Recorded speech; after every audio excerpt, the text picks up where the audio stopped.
Okay, here we are on day 12. This will be the last day of my juice journey. And I just wanted to report in. It's about noon. I got up a little late today and I had a tanning appointment at 9:20, so I wasn't able to meditate before I went. I didn't really have enough time. I didn't want to do just a short meditation, so I went over tan. I went over to the rec center. I wanted to do a whirlpool, but the whirlpool was closed. It's Monday. They clean it on Monday. So I did a sauna and I forgot my lotion, so I just did a dry kind of shiatsu massage in the sauna. There were two other people in there, and this one woman who was about my age, she just gave me the most quizzical look. And I caught her gaze and looked at her, and there was no, she wouldn't look away. You know, usually when somebody's staring at you and you catch their eye, they'll look away, but she didn't look away. She just kept like staring at me, and I was like, whatever, lady. You know? I'm in the sauna doing the shiatsu, and it's one of those things. Sorry, you guys are here. You're going to have to witness this. But anyway, so then I came home and meditated. And last night, I just need to report on this. I had an epic fail in terms of juicing. I got to a point, I got home from meditation, it was in the evening, and the thought of having any more juice it was unbearable. It was just, no, I'm not going to do that. And the thought of having just a little something to eat was like overwhelmingly desirable.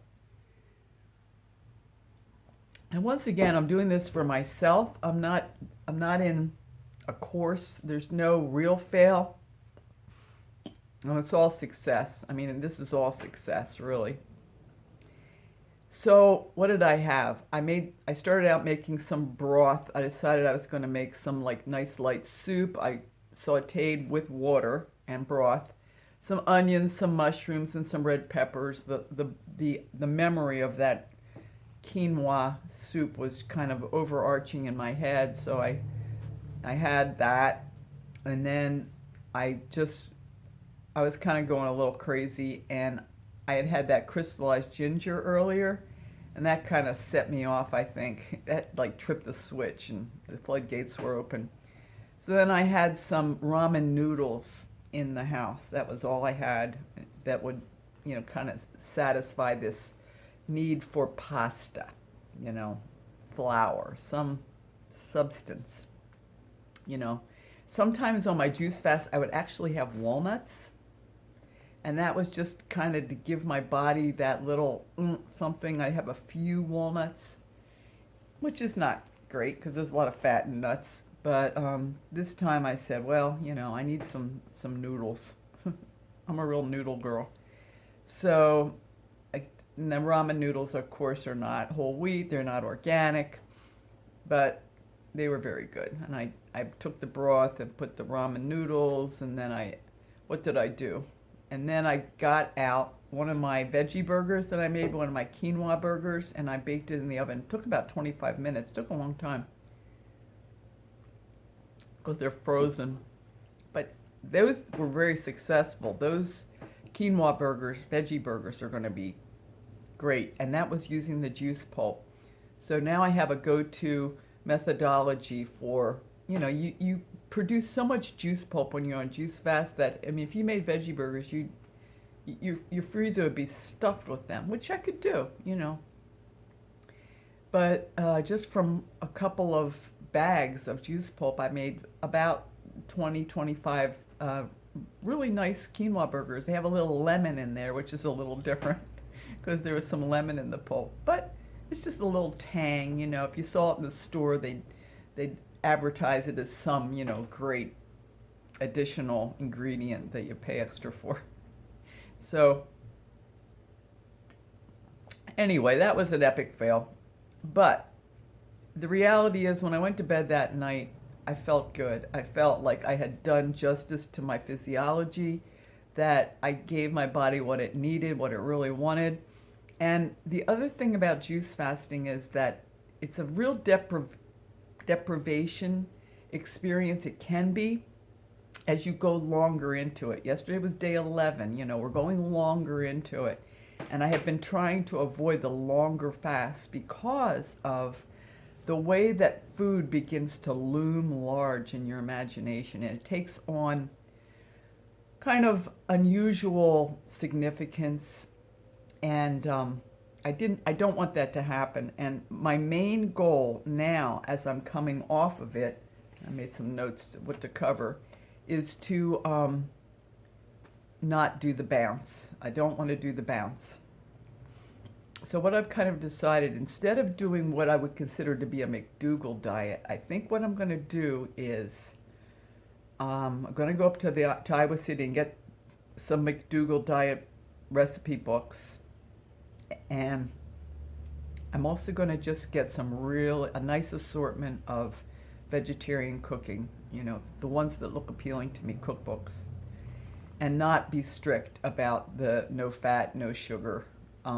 Just my new feeling is I'm down to 122.5. I think when I started the 12 days, I was 127. So I've lost 5 pounds, which is pretty typical. You can lose a lot more, but I wasn't real strict. I've gone over that, the little things, the little add-ons that I do to keep me going. And I did a lot of juice. But that's, I pretty much got to a goal range. And the nice thing is that now my stomach has really shrunk, hence the, saggy skin around my stomach. My measurement around my waist is 26. At the top of my weight, I think it was 33. So that's 7-inch difference. Now, last week it was like 29, 28. So that's a 2-inch difference. Hence the saggy skin, which I really feel confident will lessen as time goes on. One of the things I have started doing is drinking the water.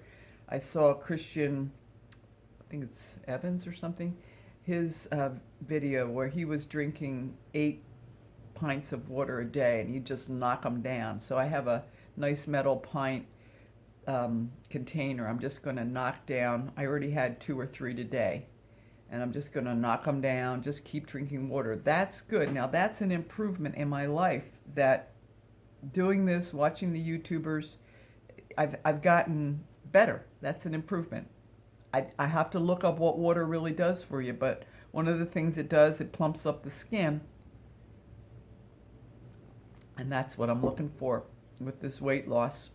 So that's my next part. Today's day 12. Tomorrow I'll be back on food, but I'm not going to go back on gangbusters because I am really not hungry.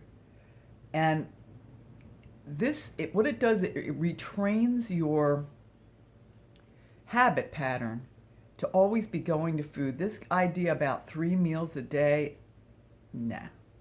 No, I think really the grazing methodology is better, just to eat when you're hungry and just to eat lightly, And at this point, I'm really satisfied with just a little lettuce, a little spinach. I grew some lettuce on my windowsills and also had spinach in my garden, which I cultivated. It needs to be eaten tomorrow. I didn't really want to juice it. It took so long to grow it. And a little lettuce and spinach salad with a little dressing and maybe some garbanzo beans. I love garbanzo beans. Put them in there. And with a little light skinny girl dressing. That'll be wonderful. And some tomatoes, little cherry tomatoes. Maybe I'll get some of them. I have the Roma for juicing right now, but I love those little organic cherry tomatoes. So that's for tomorrow, and that's not just for tomorrow, that's for the next 2 weeks while I'll be working.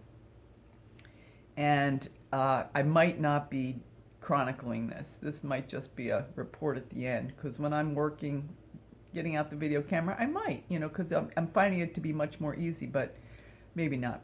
So let's see, what else did I want to say? That's it. That's about it for today. I'm feeling really good about this. Juicing is a miraculous way to transform your body quickly. As Americans and just as human beings, it's very difficult to stay the course over a long period of time. I have a window of opportunity because I don't really have any work right now, and that's the way life is. We have these windows of opportunity, and something like juice fasting, where you can really knock off a lot and see a lot of success in a short period of time, it encourages one to stay in that direction. Like I say, this will probably be 170 days of juicing. You know, I got 10 under my belt basically. I haven't counted exactly over the past 5 years. That's a lot. It's a lot of cleansing. It's a lot of pushing it back. And then I rebounded, mostly. But what if I hadn't done that? Would I have just keep increasingly going up with my weight? Probably. Frightening. It's frightening because I have, just like I've said before, a very tiny little frame. That's the sad truth about it. So anyway, I'm just enjoying my body. I love my body. I think it's great. It might not be everybody's idea of the ideal. It's certainly not what you would call a beach body, but it's my beach body. It's the one I got. I'm so grateful for it.